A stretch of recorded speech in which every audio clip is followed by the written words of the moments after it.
All right, so here let's solve this equation.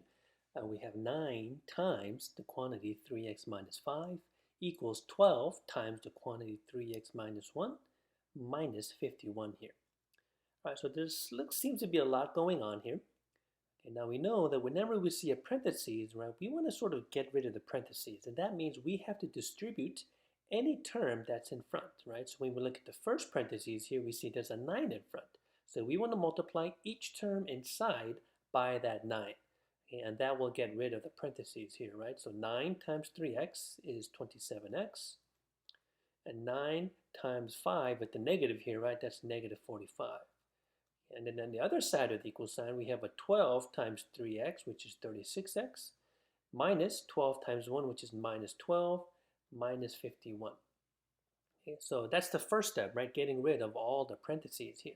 The next thing we want to do is simplify each side of the equal sign.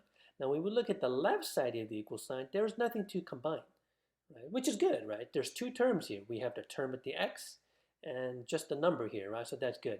Now, on the right side, what can we combine? Well, we have 36x minus 12 minus 51. Now, we notice that these are like terms, right? Negative 12 minus 51, those we can certainly combine.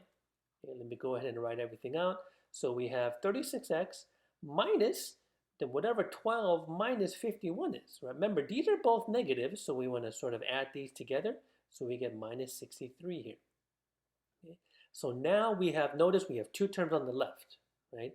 And we have two terms on the right. Now we can't combine each of these, right? So now we have to use the properties of equality. Now we have to move terms from one side to the other. I notice I have a 27x on the left side, I have a 36x on the right side. What I'm going to do is I'm going to subtract 27x from both sides, right? So on the left side, the 27x minus 27x, that cancels out, right? That's good. On the right side, 36 minus 27 is 9, right? That leaves us with 9x minus 63. Now, don't forget this negative 45, which is still on the left side here.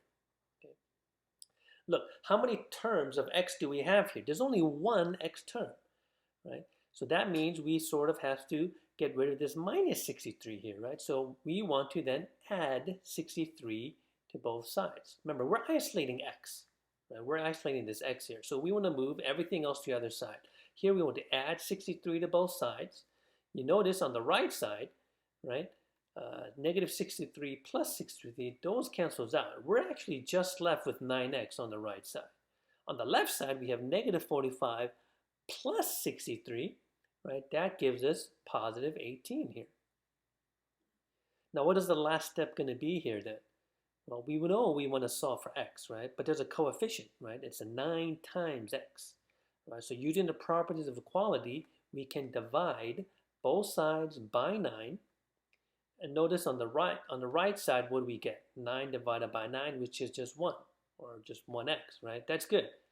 What do we get on the left side, though? 18 divided by 9, which is 2. Okay, so what have we done here? We've successfully isolated x, right? We've used the properties of equality.